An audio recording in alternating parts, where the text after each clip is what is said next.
महाराष्ट्र में महाराष्ट्र विकास आघाड़ी के नेता क्यों हैं केंद्रीय जांच एजेंसियों के निशाने पर?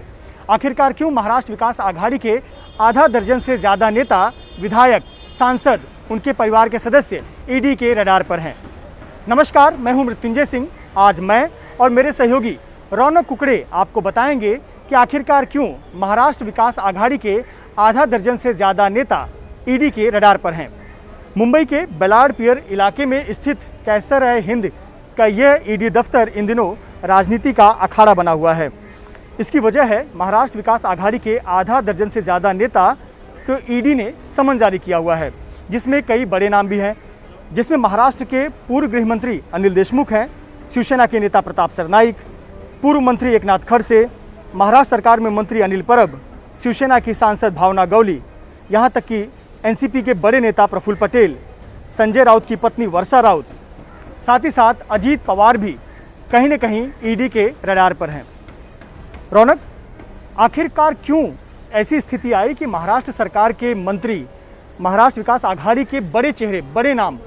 ईडी या केंद्रीय जांच एजेंसियों के निशाने पर हैं? देखिए, समझने के लिए आपका सवाल बड़ा ही अच्छा है। समझने के लिए साल 2019 में मैं आपको ले चलता हूँ। महाराष्ट्र विधानसभा के उस वक्त नतीजे आए थे। शिवसेना और बीजेपी ने साथ में मिलकर चुनाव लड़ा था और मैंडेट भी दोनों पार्टियों के पक्ष में यहाँ की जनता ने दिया था। लेकिन मुख्यमंत्री पद को लेकर दोनों पार्टियों के बीच में झगड़ा देखने को मिला और आखिरकार शिवसेना ने अपनी राह अलग करते हुए कांग्रेस और एनसीपी के साथ सरकार बनाने का फैसला किया और तभी से शिवसेना और बीजेपी के बीच में एक तल्खी जो है मृत्युंजय देखने को मिली और तभी से ये कहा जा रहा है कि ये लड़ाई शिवसेना बीजेपी के बाद केंद्र सरकार वर्सेस राज्य सरकार हुई। अब ये देखने को मिल रहा है कि महाराष्ट्र सरकार की एजेंसियां और केंद्र सरकार की एजेंसी के बीच में तब्दील हो गई है और इसीलिए कहा है, जैसा आपने कहा कि जो बड़े नेताओं का जिन्होंने आपने जिनका नाम लिया, वे सभी लोग जो है वो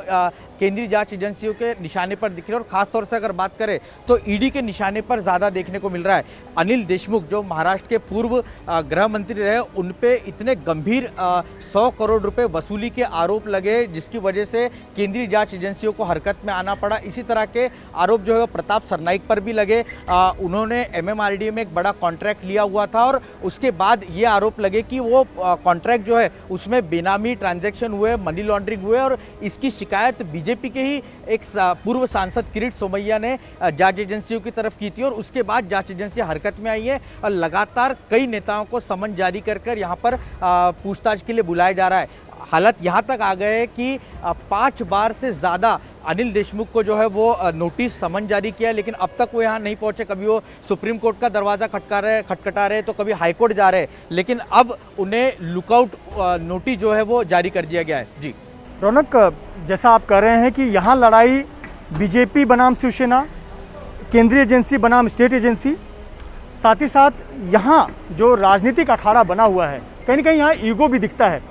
तो क्या ये माना जाए कि सिर्फ ये राजनीतिक लड़ाई है, राजनीति के बदले की भावना है, या वाकई में जिस प्रकार के आरोप भी लगे हुए हैं इन नेताओं के ऊपर, बड़े चेहरों के ऊपर, इस आरोपों में भी दम है? जी देखिए, राजनीति तो जमकर हो रही है, इसमें कोई दो राय नहीं, क्योंकि लगातार जिस तरह से केंद्रीय जांच एजेंसियों के रडार पर महाविकास आघाड़ी के बड़े नाम संजय राउत की मिसेस को नोटिस भेजा गया, अनिल परब कुछ दिनों पहले ही उनको अनिल देशमुख मामले में नोटिस दिया, हालांकि उन्होंने 14 दिन का वक्त मांगा। ये उद्धव ठाकरे के बेहद करीबी मंत्रियों में से, महाराष्ट्र के मुख्यमंत्री के राइट हैंड माने जाते हैं अनिल परब। शिवसेना की अगर आप संगठनात्मक रचना देखें तो उसमें विभाग प्रमुख का पद काफ़ी इंपॉर्टेंट होता है मृत्युंजय, और पिछले करीबन 2001 से अब तक अंधेरी बांद्रा से लेकर जोगेश्वरी तक जो विभाग है, बड़ा स्ट्रेच आता है वेस्टर्न सबब का, वहाँ के विभाग प्रमुख अनिल परब रहे। ऐसे में उनको रडार पर रहना महाराष्ट्र सरकार और खासतौर से मुख्यमंत्री के मुश्किल बढ़ाने वाला है। तो आपने जो सवाल किया कि इसमें राजनीति ज़्यादा दिख रही है, तो मैं ये नहीं कहूँगा कि पूरी तरीके से राजनीति ये विपक्ष का यानी महाविकास आघाड़ी के नेताओं का आरोप हो सकता है, लेकिन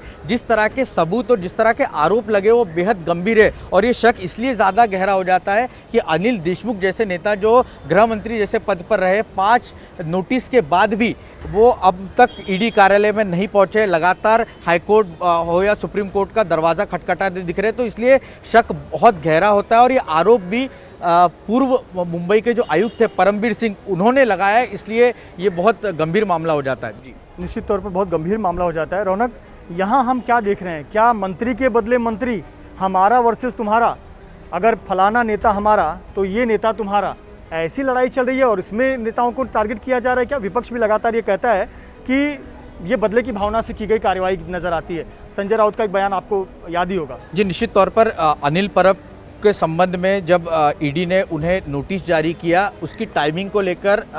संजय राउत ने अपने ट्विटर से सवाल खड़े किए थे। उन्होंने क्रोनोलॉजी का जिक्र करते हुए सीधे केंद्र सरकार में जो गृह मंत्री अमित शाह और प्रधानमंत्री मोदी, उनको निशाने पर लिया था। दरअसल आपको बता दूं कि नारायण राणे जब जन आशीर्वाद यात्रा पर महाराष्ट्र के पहुंचे हुए थे, उस वक्त उनकी यात्रा मुंबई से होते हुए कोंकण की तरफ जब निकली, तब उन्होंने कंट्रोवर्शियल बयान दे दिया, आपत्तिजनक बयान मुख्यमंत्री को लेकर दिया और उसी मामले में उनकी गिरफ्तारी जो है वो महाराष्ट्र सरकार ने कर दी। इसको लेकर जब ये घटनाक्रम हुआ, उस दौरान अनिल परब की एक क्लिप वायरल हुई थी, क्योंकि वो रत्नागिरी के गार्जियन मिनिस्टर है और जिस इलाके में नारायण राणे की गिरफ्तारी हुई वो रत्नागिरी का, कोंकण इलाके में रत्नागिरी का इलाका आता है। और वहाँ पर वो क्लिप वायरल होने के बाद उस क्लिप में अनिल परब जो है वो पुलिस अधिकारी को ये सूचना देते हुए कथित तौर पर दिख रहे हैं कि उनको गिरफ्तार करिए, उनकी बेल जो है वो रिजेक्ट हो गई है, उनको तुरंत आप गिरफ्तार करिए, इस तरह के आदेश देते हुए दिख रहे हैं। इसलिए उस क्लिप वायरल होने के दूसरे दिन अनिल परब को जब ये नोटिस आया ईडी की तरफ से, तब इस तरह के कयास जो है वो लगने लगे और खास तौर से विपक्ष जो है इस बात को उठा रहा है, यानी यहाँ महाविकास आघाड़ी सत्ताधारी पार्टी महाराष्ट्र की उठा रही है कि ये राजनीति से प्रेरित है और इसलिए जो है वो टारगेट करने की कोशिश। लेकिन मृत्युंजय, केवल मामला यहाँ तक सीमित नहीं है। अनिल परब पर जिस तरह के आरोप लगे हैं, आरटीओ में ट्रांसफ़र पोस्टिंग में भ्रष्टाचार उन्होंने किया है और इस संदर्भ में नासिक में एक कंप्लेंट भी जो है गजेंद्र पाटिल, जो कि आरटीओ के ही एक अधिकारी थे, उन्होंने दर्ज कराई थी और उसको लेकर अभी भी तफ्तीश जो है वो चल रही है। प्रिलिमिनरी तौर पर नासिक के आयुक्त जो दीपक पांडे, उन्होंने ये ज़रूर जवाब दिया है कि हमारे जो ज्यूरिडिक्शन है नासिक पुलिस आयुक्तालय का, वहाँ पर ये क्राइम नहीं हुआ है, लेकिन महाराष्ट्र के दूसरे इलाकों में हो सकता है और ये पूरी मामला जो है वो डीजीपी के पास है। तो कुल मिलाकर गंभीर आरोप लगे हुए हैं और केवल ये राजनीतिक आरोप प्रत्यारोप तक ही सीमित मामला नहीं है। रौनक, हम इस वीडियो को समाप्त करें उसके पहले एक आखिरी सवाल ये जानना चाहूँगा कि ये कहाँ जाता दिख रहा है? क्या ये आगामी चुनाव तक है या ये जब तक महाराष्ट्र विकास आघाड़ी की सरकार है और बीजेपी विपक्ष में तब तक ये लड़ाई देखने को मिलेगी, या ये केंद्र और राज्य की जो लड़ाई है, ये खींचतान, ये जब तक ये सरकार है तब तक हमें देखने को मिलेगी? ये देखिए, महाविकास आघाड़ी के नेताओं का तो साफ तौर पर यह आरोप रहा है मृत्युंजय कि जब से सरकार आई है, इसको डिस्टेबलाइज करने के लिए टारगेट करके कुछ नेताओं को, महाविकास आघाड़ी के नेताओं को केंद्रीय जांच एजेंसियां जो है वो रडार पर लेकर डिस्टेबलाइज करने की कोशिश है। कई तरह की थेरियाँ भी